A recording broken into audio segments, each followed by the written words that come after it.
Hello and welcome to Mountain Climbers Youth Edition. So, when you're a teenager, that's when some of your first sets of dreams and ambitions begin to form. And the cool thing is, what matters to us matters so much to God. But what does a teen do when it seems like their dreams are slipping away? Well, here to talk with us about that today is Gabe Morrell. Gabe is a talented and gifted cross-country runner who suffered from not one, but two injuries during the course of his cross-country career. And what he has to share with us today is so wise and insightful. And I know it will help other teens to realize when it feels like your dreams are slipping away, that's when you pray like you've never prayed before. That's when you climb like you've never climbed before. And above all, that's when you trust God like you've never trusted Him before. Even if there is a possibility that your mountaintop victories are not what you envisioned them to be.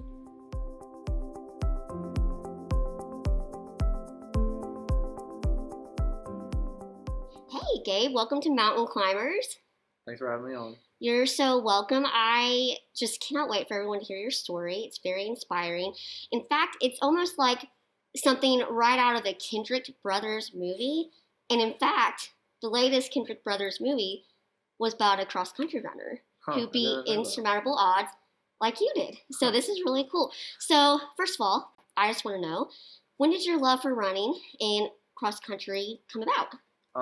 Seventh grade year was when our school got our cross country program back for the first time. I started just to do it. I wasn't playing any other sports. Yeah. I ended up with a concussion midway through the season. It was kind of out. Yeah. And we ended up. My coach came back and talked me into coming back for the last few races. Okay. And then after that, I've been with the same coach and the same group of kids ever since seventh grade. That's really cool that you had that continuity and probably made you love it. Even more, right? It definitely did.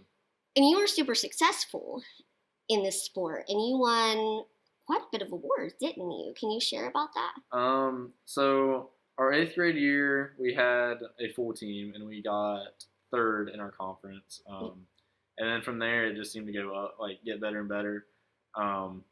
Freshman year, we were looking to win conference and got second. Okay. Sophomore year, same deal. Mm-hmm. And then last year, the first year in school history for 30 years, that we actually won conference as a team. Okay. And then this year, we were able to win again. Okay. In the last 2 years, our team's been able to go.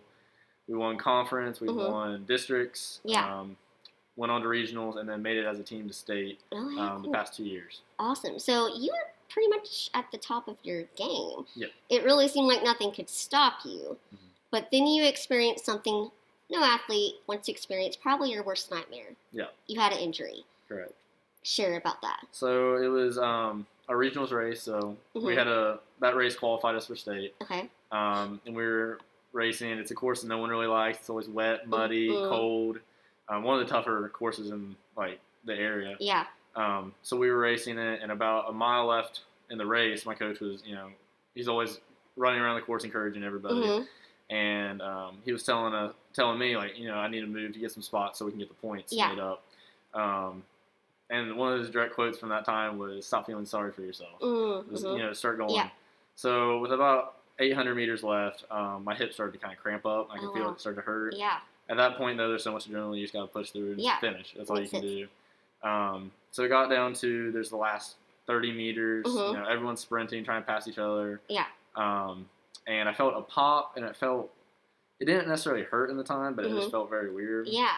And I was able to finish, thankfully. Mm-hmm. And after I got done, I was, I sat down and was trying to catch my breath. And after that, I was unable to walk on it. I felt like I couldn't put any weight on it. Oh, man. So my mom and a few members from the team helped get me back to our tent. Mm-hmm. And originally we thought it may have been dislocated.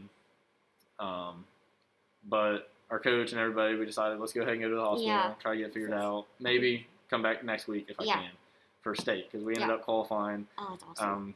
If I didn't finish, we wouldn't have ended up making it, so it was great that I was able to finish it. It's awesome you finished. Yeah. So then went to the hospital, and they took some x-rays and found out that I actually fractured my pelvis. Oh, no. The muscle that attached to my iliac crest had tightened up and snapped off the crest of it.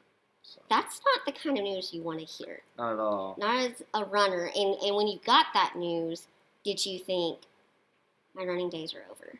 It was a very, unreal moment. Going into it, we had all been kind of optimistic, like, we'll just get back next week. It's a little injury. Yeah. I'll be fine. And when the doctor came in, you could just tell on his face that it wasn't good news.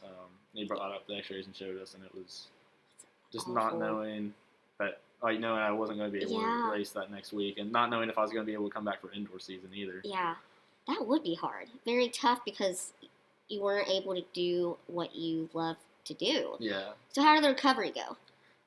It went tremendous. Originally, there was thoughts that there may have to go to surgery to pin it back. Physical therapy was kind of a definite thing that and at that point, we were completely unsure if we were going to be able to race for indoor. Yeah. Ended up though, I went. It was that Sunday after. It happened on a Saturday, and that Sunday after, we went up and I got anointed. Yeah. And we went to the doctor. We had a couple different visits. Yeah.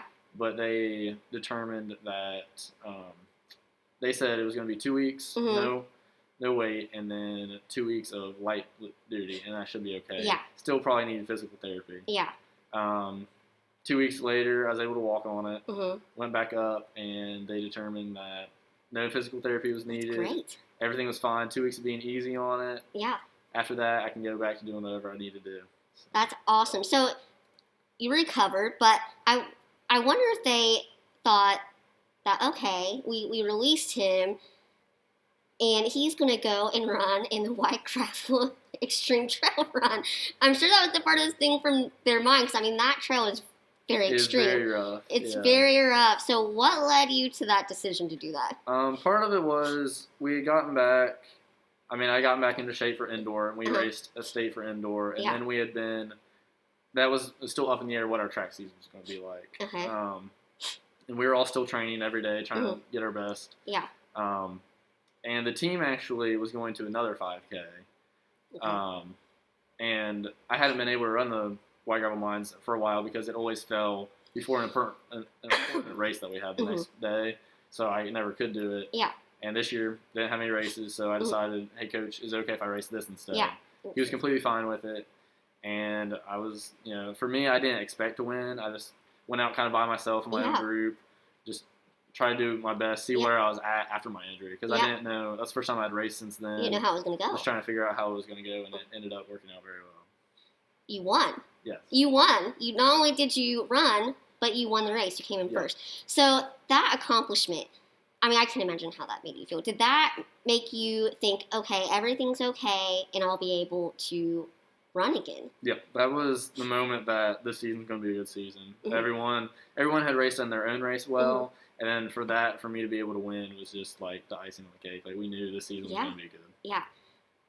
But then you had another injury. Yeah, I also have done gymnastics my whole life. Yeah. And one day I was there tumbling, and I kind of felt a strain in my Achilles tendon. Yeah. Nothing too bad. Ran on it the next 2 days, and probably shouldn't have.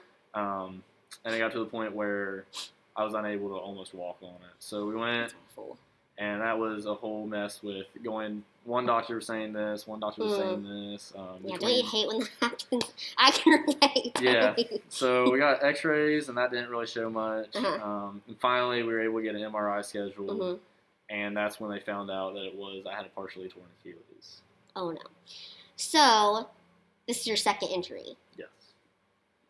Did you think definitely, okay, my racing days are over, I will not be able to run cross country again? Honestly, no. From the last time I knew I gotten over an injury before I can come back. And part of me it was my last season. For me, I was going to do anything it took to race. Even if it hurt, I was still going to have a race on it. There was I couldn't waste this year. Yeah. So you mentioned you got anointed the first time, and you got anointed again after the second injury. You think that made a difference? I definitely think that made all the difference.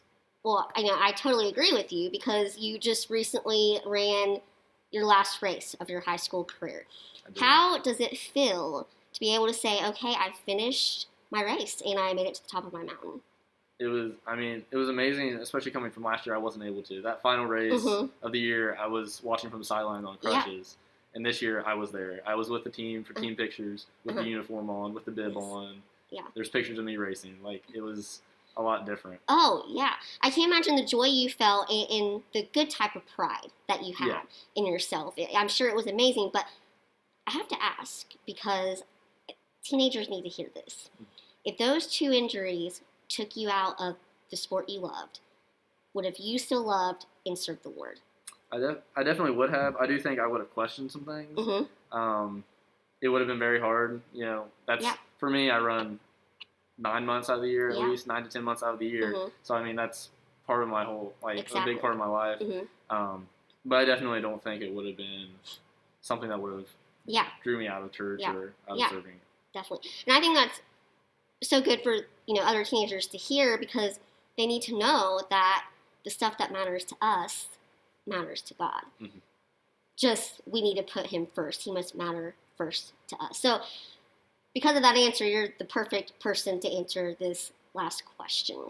There's teenagers who are facing a similar mountain as you did, where it looks like their dreams are just slipping away. So how would you tell them to keep climbing so they can make it to their mountaintop victories, and how sometimes their mountaintop victories might not be what they envisioned? I'd say prayer. Prayer is the biggest thing. Without it, A, I don't believe I would have been healed as quickly and been able to come back. B, it gives you a peace. Before going into every race, we pray. And it's just a different feeling when you're going up the line. You've already prayed. You're ready. You're calm. I just think, for me, prayer was what really got it through. And then everyone else's prayers for me. I knew, you could feel, when I was up there getting anointed, you could feel it. And that definitely was a big factor. I think that's a powerful truth, because, God is our intercessor, and he cares about what we want. He wants us to come to him with our prayers, because, we said, what matters to us matters to him. And I'm just so inspired by how you did not quit. You kept doing the work so, you could run, because, God does his part, but he expects us to do our part as well. So I appreciate you. The Kendrick brothers might be calling you, who knows. And so just thank you for coming and sharing your story and showing other teenagers this truth. When your strength comes from the right source, there's not a mountain you can't climb.